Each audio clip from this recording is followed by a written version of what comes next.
Good afternoon, San Angelo. I'm Ryan Chadwick, and welcome to the live daily news show. Today we have two different internet segments. First, Joe Hyde and myself sit down to talk about the opening weekend for the college football season.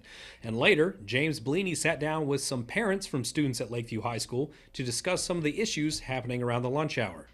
We'll get to those interviews in a second, but first let's hear a word from Jim Bass.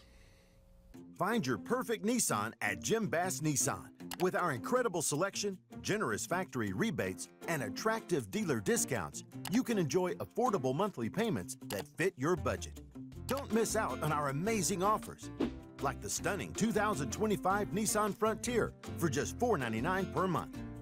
You can only find deals this great at Jim Bass Nissan, corner of Houston Hart at Arden Road, or shop 24/7 at jimbassnissan.com.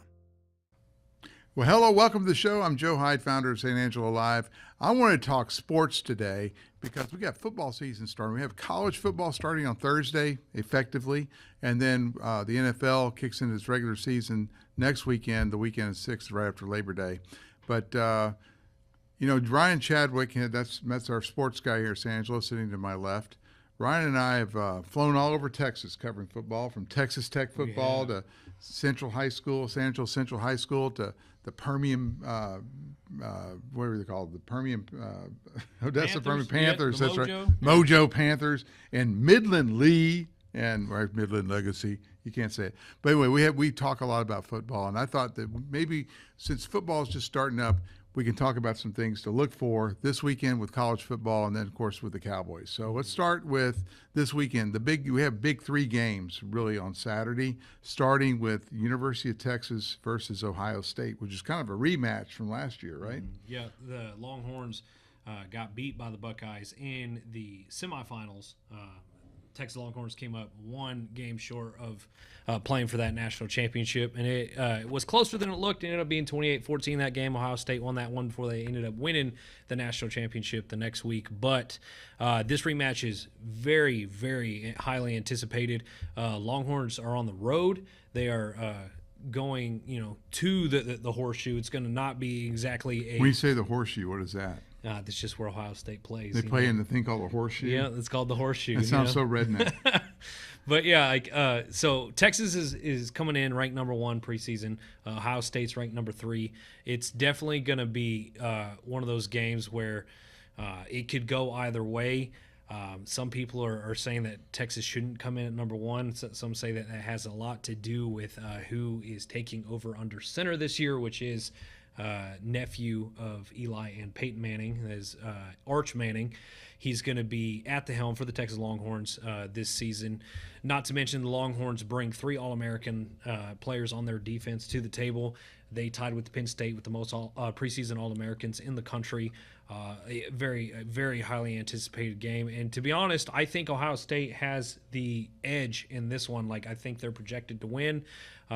Definitely think Texas could pull it off, but the horseshoe is a hard place to go and play. I read an article a couple weeks ago, maybe it was a couple days ago. I can't remember, but my brain just meshes things together, talking about how the SEC is overrated and that these Midwest teams like Ohio State actually have better recruiting and better programs than anything in the SEC. And of course, the Texas Longhorns joined the SEC last year. Mm-hmm. So, what do you think about that? I mean, I'm not gonna say I'm not just a little bit biased, because I'm still a little bitter about Texas and Oklahoma and even A&M's little breakaway from the Big 12, because I went to a Big 12 school in Texas Tech. Well, I'm still mad about getting rid of the Southwest Conference. Yeah, exactly. Yeah, I do think that the SEC has its advantages by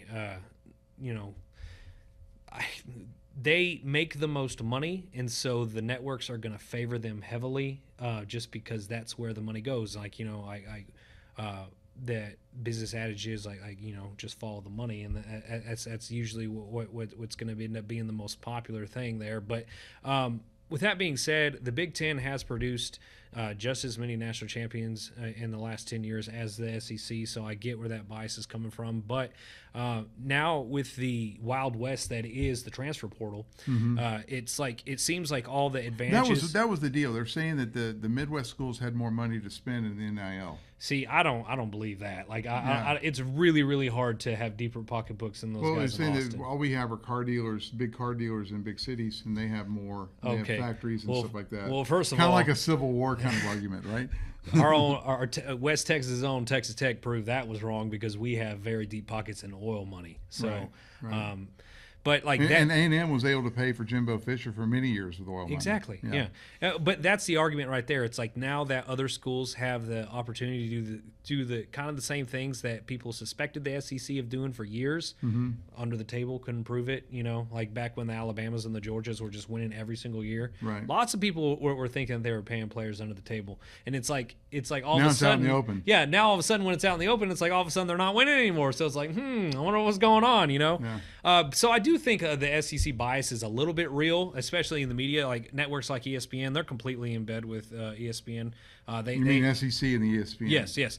Well, they have a channel. They have the SEC channel. Well, they have the SEC channel. They have the Longhorn Network. No, there's no more Longhorn Network. Oh, is that gone now? They got rid of that because that was a big major contention when A&M broke away from the big. Yeah. That's why A&M left the Longhorn Network. So we can't have an Aggie and a Longhorn Network, and then we're out of here. And I know that you're a huge A&M homer. But come on. How about a graduate?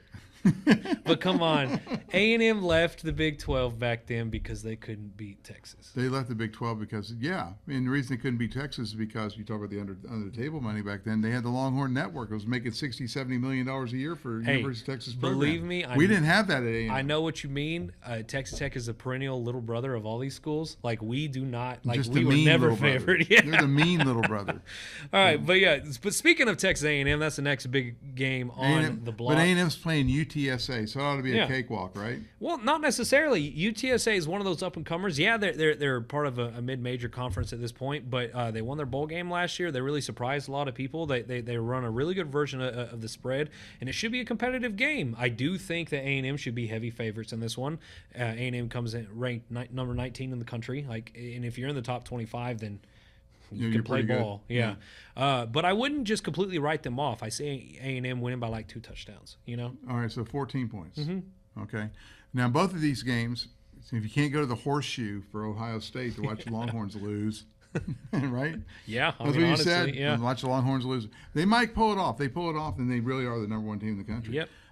Or if you can't go to, I guess it's a Kyle Field to watch UTSA versus A&M, the ArcLight Bar and Grill, the San Angelo Live Bar is going to be playing on the largest video wall, and we're also going to be doing squares. We're going to have squares for every game, so you get to win. So basically, every game that's going to be on, it's going to be will be on. Yeah, that's awesome. But the middle game, we're going to play. Of course, the Ohio State Longhorn game starts at 11 o'clock, I believe, and then at 2 o'clock we have Alabama versus Florida State, which is, you have 2 powerhouse teams there. Right. Florida State has a lot to prove. After like last year, they had huge starting quarterback problems. Like the guy that they thought was the guy ended up just not being very good at football. Let's just put it that way. Right. The coach stuck by him, got a lot of heat for it.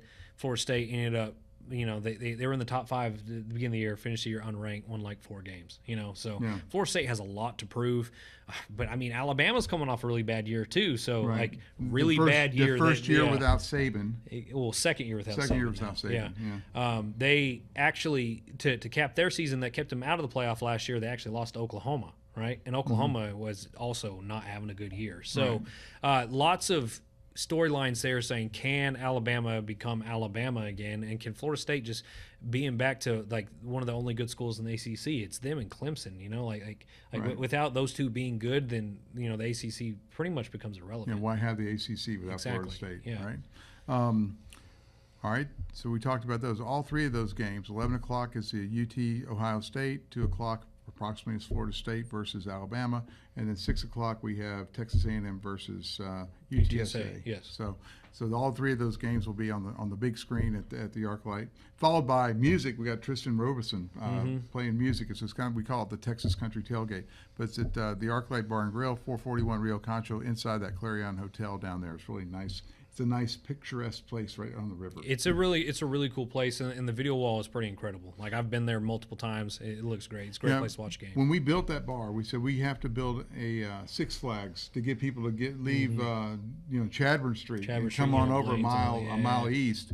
So we had to build kind of like a big attraction. That's what that video wall is. So we had to have a big attraction there. Yeah, my intro to that was the election. Like, that was cool. You had like every network on, plus the huge screen. Like, it was pretty neat. Yeah, it's a pretty cool system. All right, so we talked about college ball. The big thing everyone wants to know about is, what does Ryan Chadwick think about this season with the Dallas Cowboys? Because Dallas Cowboys, I mean, I could say Houston Texans, and it's not like half the town says boo. It's like 90% of the town says boo. I'm a Cowboys fan. Mm-hmm. Everyone here is a Cowboys fan. So what is up with that? And are the Cowboys going to once again do the Jerry Jones and disappoint? Well, I definitely think that one of the reasons why there's so many Cowboys fans here is because the Oilers went away. Right. Like, they moved to Tennessee. Houston Oilers, Houston Oilers. And for a long time, there was only one team in Texas. So who were you going to root for? You weren't going to, root for anybody else outside your state unless you just. And so the Houston Texans are like that stepchild. And then when the Houston Texans came back, that's not the same organization as the Oilers. They're not allowed to wear the Oilers colors, much to my chagrin. They had to wear it up in Tennessee. But the Cowboys had a lot of injuries last year, including to their starting quarterback, Dak Prescott. It really just put them out of contention, especially with how strong the NFC East ended up being. You got guys like Jaden Daniels, phenom rookie of the year, at quarterback for Washington, the Commanders, the Redskins, whatever you want to call them. Mm-hmm. And then, of course, the Philadelphia Eagles won the Super Bowl, The Eagles have something in the water up there right now that is just propelling them to like year after year just be a perennial powerhouse, and it is just really, really hindered the Cowboys even when they're healthy. Cowboys didn't have a true number 2 receiver last year behind CeeDee Lamb. That hurt them. They didn't have a good running back. They haven't had a good running back since Tony Pollard left. I thought you were going to say Tony Dorsett. Well, I mean, you got to give Zeke his flowers, and same with DeMarco Murray. Like those guys were really good for the Cowboys for a long time, but Zeke's gone now. Tony Pollard plays for the Titans. They signed a couple guys from out of the league, but they drafted this rookie named Jaden Blue, out of Texas. Mm-hmm. They have a lot of high hopes for that young man, and he just moved from Austin to Arlington. It's not that far. So, I do think the Cowboys are going to be better than they were last year, but, man, they still got a lot of problems on the defensive side of the football. A lot of big questions in their secondary. Their linebackers really aren't that great. Micah Parsons doesn't even want to be there. The best player on the field. I do still think Micah Parsons is going to get a deal done, but there's rumors swirling that he might be being traded to Green Bay, which is, not great for Cowboys fans. Jerry makes it sound like it's all theatrics and he's going to get a deal done, but huge questions surrounding the Dallas Cowboys. We won't know how good they are until the first couple weeks of the season, and as someone who has family that are all Cowboys fans, I feel bad for y'all, and I'm glad I'm not a Cowboys fan. It's going to be a challenging year. Yeah. Okay, your team is Texas Tech. Yes, sir. How does Texas Tech look in the Big 12? You think they're going to win everything? We have a good chance this year to challenge to win the Big 12. It's between right now. I think we're picked second or third. It's between us, Kansas State, and Arizona State. Right? Arizona State almost beat Texas in the quarterfinals of the college football playoff last year. Mm-hmm. We beat Arizona State last year. Right. Lots of storylines surrounding Texas Tech. One of the most anticipated seasons ever because of the Wild West that is the transfer portal. We had one of our alumni who is now a part of the Board of Regents, and Cody Campbell. He owned Double Eagle Oil. He sold that thing for $1.5 billion. And last year, he was complaining on Twitter about how bad the Texas Tech O-line looked in one particular game, and a Twitter user kind of goaded him, saying, "Why don't you go buy one?" Yeah, he's like, he's like, why don't you buy us a team then? And then he replied with, "All right, bet, I will." And since then, he's donated a ton of money to the football program, and we have the number one top recruiting or transfer recruiting class in the nation. A transfer class. We used to say the recruiting class. Now it's transfer portal class. Yeah, well, right. There's like two separate classes now. You got a recruiting class and the transfer portal class. We have the number one transfer portal class in the nation. We spent upwards, $20 million on just transfers. You might beat Ohio State in the horseshoe. To be honest, we're stealing 5 stars from some of the big guys. We stole a 5-star from Texas. We stole a 5-star from A&M for next year. Like, this is the first time that Texas Tech has been in the realm. Like, we're actually walking around shoulder to shoulder with some of these big boys. So what does the season look like? Who are we playing the first week, second week, third week? Arkansas Pine Bluff is pretty much like a UTSA. Yeah, more like ACU was last year, Okay. and that speaks to. And ACU almost beat Texas Tech last year. And that kind of and no MacGyver in there. No Maverick MacGyver. MacGyver is actually He's in Western Kentucky. Kentucky this year. Kentucky, yeah. But I feel like he got that opportunity because of how well he played. He went from local TV to ESPN Plus. Exactly. Yeah. But with that being said. Because of that almost lost ACU last year, that's one of the big reasons why Texas Tech has one of the best transfer portal classes now, because we dumped all that money into it. So we got Baron Morton coming back under center. He's been our quarterback for a while now. He's entering his 5th year in college football. It's his last year. On the receiver side, we got Caleb Douglas and Coy Eakin returning. We are replacing Taj Brooks. He was one of the best running backs in the nation last year. But as far as portal guys go, we got David Bailey, Romelio Height, Lee Hunter, and Howard Sampson on the O-line. Lots of big-name guys. The defense is going to look completely different that year. We're hoping that's going to be our strong suit. But you know, Ryan, I know this from the A&M thing. A&M can spend a lot of money on the transfer portal. That's very true. And if you don't have the coach leadership, it just doesn't gel. See, and I'm a big believer in Joey McGuire. I really think he's turned that program around. They actually treat each other like a family. Not many people leave Tech once they get there, and if they do, it's because they know they're not going to play. You know, it's a tight-knit family, and all the coaches want to be there. There's I was at the press conferences in Lubbock earlier this week. You know, everyone is just excited to be there. So we'll really get to see. Is it different from last year? Yes, like last year there was still a lot of hype because it was McGuire's second year. Let's see what he's got. Let's take a step forward. But this year, plus with all these transfers, is going to be the real defining year for Coach McGuire. And I do think that we're going to have a positive year. But positive means more than 8 wins. So you think McGuire can hold all this NIL together? I do. He's really embraced it, and him and Cody Campbell are really working together on this. Same with the athletic director out there. Everyone's in constant communication. They're all on the same page. You know. And let's leave Texas Tech and let's go to the final thing. San Angelo Central football. Okay. San Angelo Central football. San Angelo high school football. San Angelo Central is the front doorstep of this very expensive, a lot of people are going to be paying their taxes this year, a very expensive school district that defines our community. So how is San Angelo Central? Are they going to make us proud this year? I do think they're going to make us proud. Coach Mark Smith was hired last year after a couple of disappointing years in a row. Had completely revamped the defense, have changed the offense. Coach Smith was a part of the staff of the Oklahoma Sooners before he came back down to the high school ball. He's from West Texas. He graduated from Abilene Cooper. He's really ingrained in this community already. But this year, Central has revamped their defense. That's going to be their strong suit.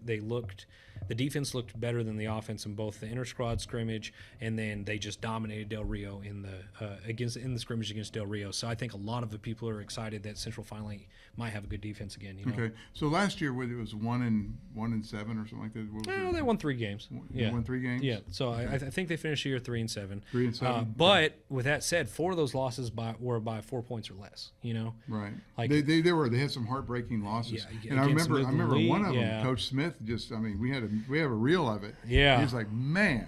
Okay, so that was one of the. It was against Midland Lee last year. Midland Legacy. Yeah, it was the. They're not Lee until next year. Oh yeah, they're not Lee until next year. Yeah, but they've changed the name back, so I'm going to say we're going to call them Midland Lee now. Yeah, but it was the worst officiated game I've ever seen in my life. I am supposed to be as unbiased as I can, considering I'm Central alumni, but. I was mad. I was just the guys had no chance. There was 14 or 15 blown calls. The penalties were skewed 90 against Central, 10 against 90-10 there. Yeah. But not only that, they lost to Permian by 2. They lost to Friendship by 6. And Friendship's the one that went on to the next. Friendship deep, Friendship almost beat South Lake Carroll, and South Lake Carroll lost in overtime in the state championship. Yeah. So there you go. So we had a good team last year, but we just didn't in that last. We had last quarter. We had an incredible offense last year. Mm-hmm. Our defense fell behind. and that's one of the reasons why we've put so much focus on it this year. And now it's looking like our defense might be the strong point. We do have a new starting quarterback. His name is Micah Smith, Coach Smith's son. Okay. We have Colton Hill back. His older brother Tyler Hill used to be a quarterback central. He's back from injury. He's going to be a huge asset. They have a sophomore running back who's 6 foot, 230 pounds. There you go. That's a big boy, and he's only a sophomore. Watch him in the scrimmage. He runs over guys. He's going to be really exciting to watch. They take on Abilene High this Friday. We're really going to see what the Bobcats look like because Abilene High comes in ranked number 9 in 5A. Okay, so you can watch all these games at the ArcLight on the largest video wall in San Angelo, Texas. The ArcLight is at 441 Rio Concho, right there in the Clarion Inn. Great place to look at. We're going to have squares. We're going to have a concert after all the college football games on Saturday. We'll try to get the Texas Tech on the big screen. Hey, I'll be there. You'll at least be getting highlights from me. Yeah, you'll be at the Texas Tech game. I'll be at the Texas Tech game. All right, so we are going to cover Texas Tech in addition to Angelo State University this year as part of our Cover One coverage, plus all the high school football you can consume. And Ryan is an excellent subject matter source for all things football, and we're very lucky to have him here in San Angelo reporting for us. Between Ryan and our team here at San Angelo Live on Cover One, Ryan Chadwick, Paul Harris, James Bouligny, and all the stringers we're bringing in. So we're gonna have a really good Cover One this year, and look forward to it. Look forward to all the expertise. That's really what we bring into the table. A lot of expertise on what's happening in high school football, who's ranked where, who's ranked what. Also college football. So we could do this more. If you guys like this stuff, let us know in the comments or send us a message. Say, hey, bring Chadwick on again, or bring Paul Harris to talk about. Paul's really good with all the 1A, 2A, 3A. Yes, yeah, and we actually recorded our very first Cover One show of the season earlier today, and Paul and James are going back and forth on 1A and 2A schools, and I even said I was like, I don't watch much 6-man. I was like, I'm usually the guy covering the college football and the 6As, Yeah, so James came to me and goes, I need gas money to go to this really obscure town on this other side of Brownwood to watch a 6A game. Hey, but it's supposed to be, it's the number 3 team versus the number 1 team. It's going to be a great game, and it's Richland Springs, so it's in our coverage area. They're going to be pretty good this year. Right. And they're playing the 2-time defending 6-man champion who's trying to 3-peat this year, in Gordon. What was it called? Gordon versus Richland Springs. Yes, it's going to be a great game. Well, Ryan Chadwick, thanks for coming on your own show. Yeah, on my own show. Hey, thanks for having me, Joe. I'm Joe Hyde with San Angelo Live. We'll see you back here. The passage of the One Big Beautiful Bill today is a big, beautiful win for Texas families, workers, seniors, and small businesses. This legislation locks in President Trump's historic tax cuts, protecting taxpayers in my district from a devastating 26% tax increase, which would have been the largest in American history. It also delivers $13.5 billion in border reimbursements for states like Texas and makes the most significant investments in border security ever seen. This bill reclaims America's energy independence, lowering energy costs for families, creating high-paying jobs in the Permian Basin, and reversing President Biden's disastrous energy policies. I fought to make sure Texas values were reflected in this package, from much-needed support through strategic investments for farmers and ranchers to ending forced taxpayer funding of abortion to nearly $150 billion in military investments that will directly support the incredible men and women serving at Goodfellow Air Force Base and Fort Hood. The American people are tired of business as usual in Washington. They demanded that we secure the border, eliminate wasteful spending, and make life genuinely affordable for hardworking American families. And this bill does exactly that. Welcome back, everybody. James Bouligny here with Emma Brooks and Sarah Alexander. Emma is a Lakeview student who's been dealing with this whole lunch fiasco, and Miss Alexander, you're a parent who's been dealing with this whole situation. So how are y'all doing today? It's been quite stressful. I mean, I wake up every day. I don't really want to go to school because I feel like a prisoner. I don't really get to eat most days unless I bring my lunch, so it's kind of just like, yeah.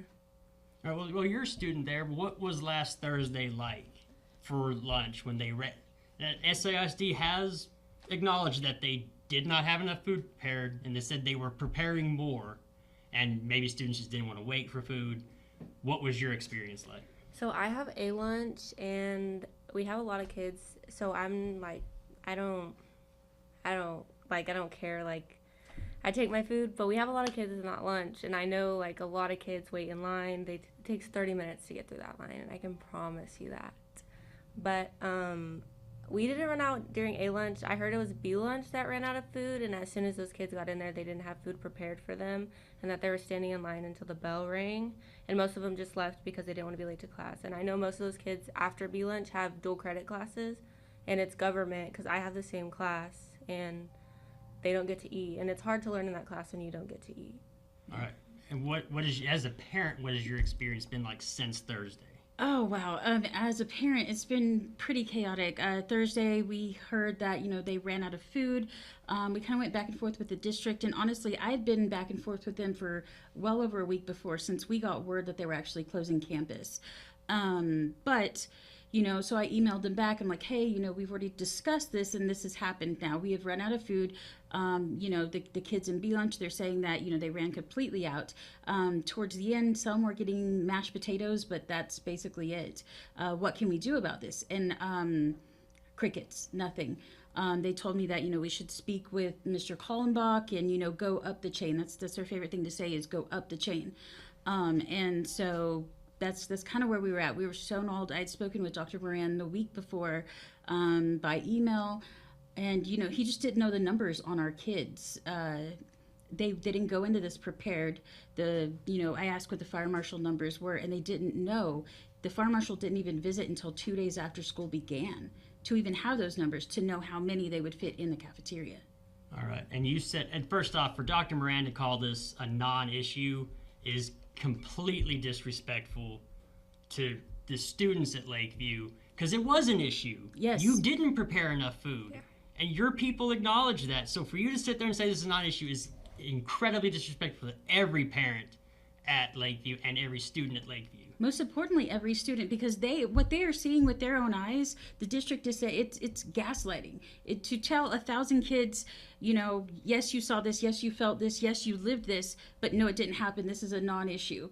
It is absurd. It is a lie. I can't imagine how it must feel to be a student, to know that the administration does not care about you, your needs. To feel, just the inequality of it. Central is an open campus. They go to classes with Central students, over at the Oaks campus. How does it have to, they don't have food. They don't have basic needs. And now, not only are they being lied to and gaslit by the district, they have to go, be with kids who get everything they don't. I can't imagine how that must feel. Now, before we get into Central, I want to talk about when you found out they were going to have closed campus lunches at Lakeview. This was 9 days before the school year started, correct? Correct. It was on August 5th. All right, and that email said Central and Lakeview. Yes. Yes, it explicitly said Central, or it said Lakeview and Central. I believe we have a picture. I'll throw it up. Yes, it says both. And so as parents going into it, we thought, well, shoot. But it's both campuses, so what are you going to do? Fair is fair, right? Right. So we started, we proceeded to make plans. And then we found out, I think, the next day that it was only our kids. They just forgot to tell us that it was going to be another 2 years for Central. Right, because they're building a new cafeteria, and they expected to have 1,000-seat capacity. That's not important to the issue right now. Yeah. But being able to say Central, what's this about 36-minute goof-off time for Central? What is this? So I know it's not goof-off time, but it sounds like goof-off time to me.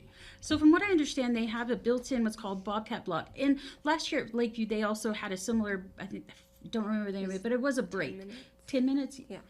And they had that built in. And basically it is like, it's for tutorials. It's if you need to catch up on things, which is a great thing. I mean, most high schools have had that. Even when I was in high school, I think we had something like that where we could go. But at Lakeview, they have now taken that away from our kids. We now have much longer classes with no break. And, going back to the inequality, Central is a 36-minute break in the middle of it. And our kids just have longer classes.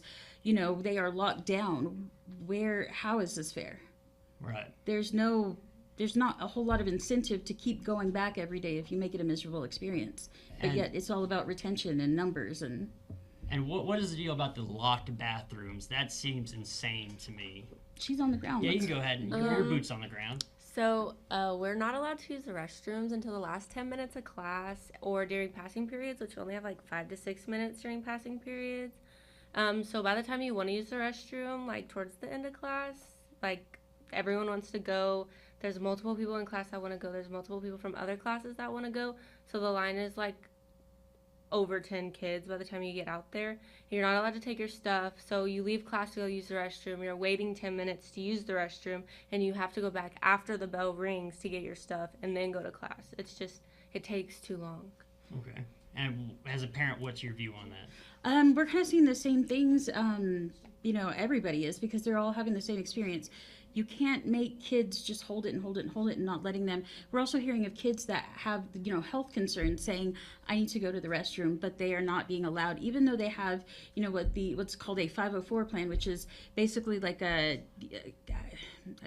disability sort of form where you have an exemption, like a health exemption to do something.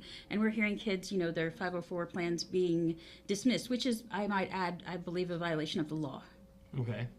So what do you think the solution is here? You had food trucks last year, correct? Yes. And they could bring them through that back gate because there's a gate over there on the, what side of the school is that? I guess the east or west side of the school? Yeah, west side. West side of the school, there's a gate to get in onto campus. Is that where they had the food trucks last year, or? They were actually out in front of the school, correct? Okay. And how many kids utilized those food trucks? I would say over half in the lunch. Okay, and is that a possible solution you see, that maybe bring the food trucks back? You're keeping the kids on campus and you're alleviating the insanity of the lunchroom. Yeah, honestly, I think it would be a lot better just because, you're giving kids a choice to eat something I guess they don't want to eat, I could say. And it allows them quicker time to get food because, even in the food trucks, it didn't take as long as it takes to get through a lunch line. All right. And also, last Thursday, this wasn't an issue of, I don't like the food, I'm not going to eat it. This was an issue of... It was lack of preparation. Again, my child was at Lakeview last year. It's kind of funny. We have a screenshot of this time last year where we were they were talking about, my child was talking about closed campus lunch, and it was a picture of the meal they had from a food truck and how excited they were.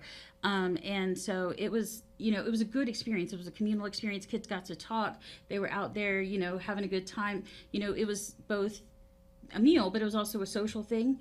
It was something to look forward to. But the cafeteria wasn't as congested. The people that needed the cafeteria were able to get through the line. And that's just simply not the case now that we have crammed everybody in there. It's just sheer lack of preparation. They, tried to do all of this in maybe 1 month, 2 months time, and they couldn't pull it off. And now they are just simply not backtracking and trying to find a reasonable solution. I will say the fire marshal came through with numbers. The fire marshal's capacity for occupancy in the lunchroom is 520. Yes. Then they have a patio area outside that is supposed to be able to hold 281. Mm-hmm. One, eating outside in 100-degree weather doesn't sound like a lot of fun. And two, just you got rain, you get you pushed inside. You have snow, ice, get you pushed back inside. And also, we just had a horrible flood on that side of town. Yes. I imagine we're still kind of getting over that. Yes. So how does that work? Do you see them maybe adding a third lunch to break it up more, or? I was told by Mr. Kallenbach that they're thinking about adding a third lunch line, but that's a work in progress. They don't see that they would need it right now. It sounds like they need it right now. Yeah, sounds like they do. I've also heard kind of through the grapevine that they may be looking at using portable buildings as kind of a makeshift cafeteria in the meantime until they can get some seating. That one seems a bit absurd. It goes back to the fairness issue. If they can bring in buildings or refit buildings on the campus to create extra cafeteria space, they can do that for our kids. Why are they not also doing that for Central? It does not make sense. If we can, put them all in a portable building outside and call it a cafeteria, we can do that anywhere. Why is that exclusive to Lakeview? Right. All right. Well, I guess we're kind of finished up here. We actually have another student from Lakeview. She wants to read her speech, and we're going to go right to that. Hi, my name is McKenna Dane. I'm a sophomore at Lakeview. I am an honors student and consider myself a strong leader and representative on behalf of my classmates. I felt the need to advocate for myself in the Lakeview community. Dr. Moran seems to value Central more than Lakeview. This might be because Central has more funding, larger social economics, and more resources. Granted, Central has higher income families that in the past have been more involved. This does not discredit the value that Lakeview students bring to the community and the generational changes that have occurred. Lakeview students are just as valuable and hardworking. We strive for academic and athletic success.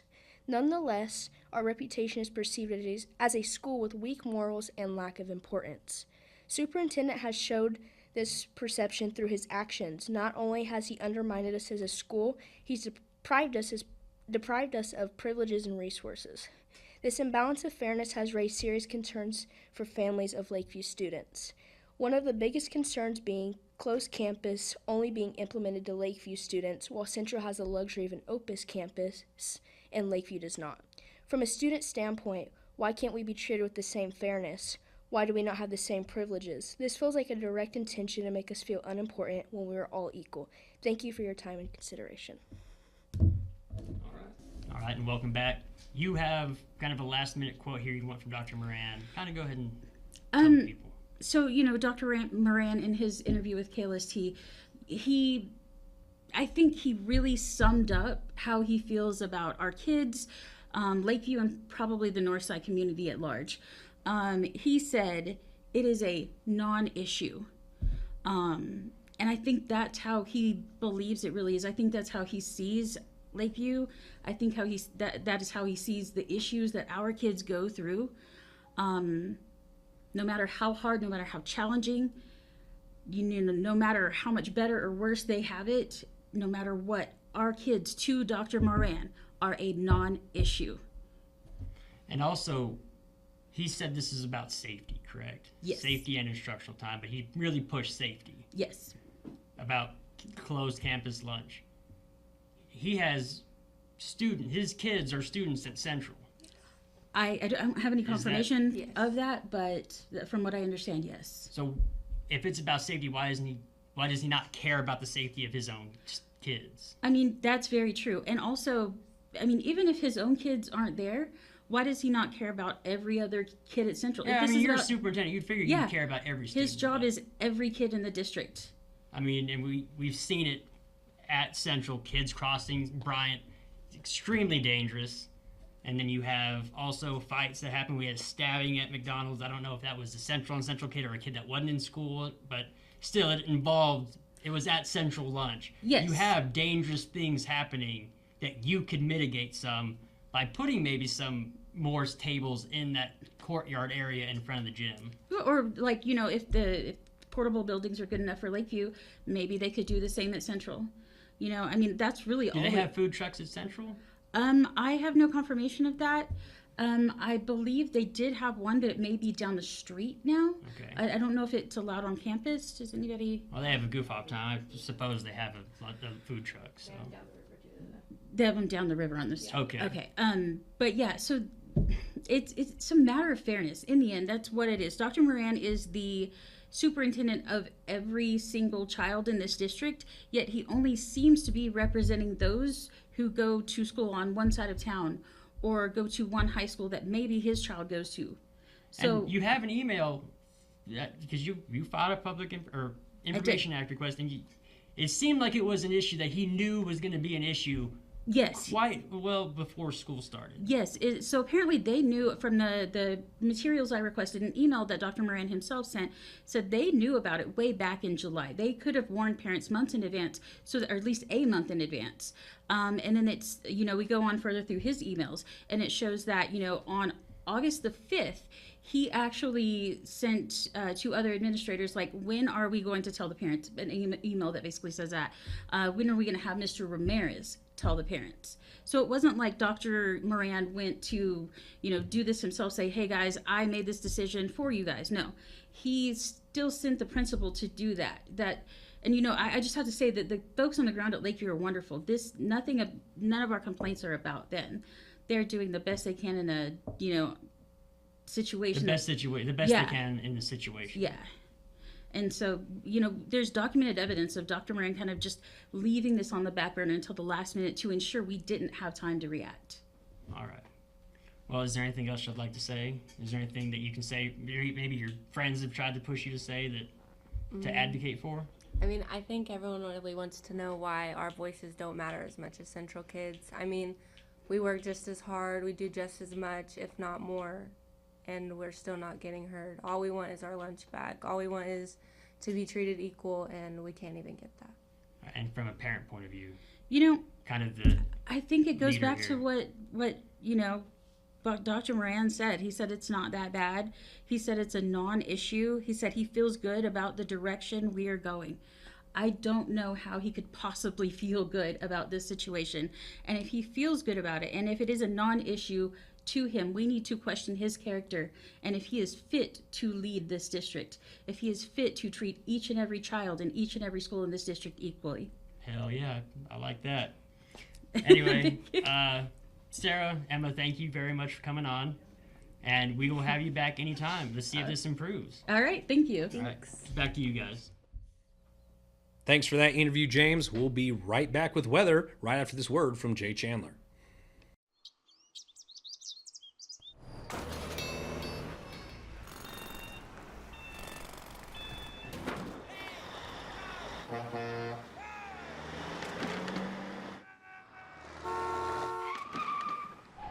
It's hard to believe how reckless some people can be and how hard they fight against real victims. You need a partner who consistently beats the Giants and who will never, ever flinch.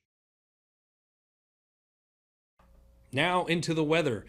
For the rest of Thursday, get ready for a windy, scorching day. Highs near 100 degrees with the lows around 75. Be careful outside. Hydration is key today. On tomorrow, it's still going to be hot, but with a little less intensity. Expect sun and clouds with highs near 97. Overnight, we have temperatures in the low 70s. And on Saturday, a break from the extreme heat. Highs dip into the upper 80s with a chance of afternoon thunderstorms. On Sunday, the temperatures are still going to be cooler, topping out around 80 degrees with morning showers and thunderstorms possible. Lows fall into the upper 60s. Overall, this weekend is going to be hot to start, and then storm chances bringing some relief for the weekend. That's weather, and we'll be right back after this message from Kano's Diamonds and Coins. When it comes to unique pieces you can't find anywhere else, Kano's Diamonds and Coins is your one-stop shop.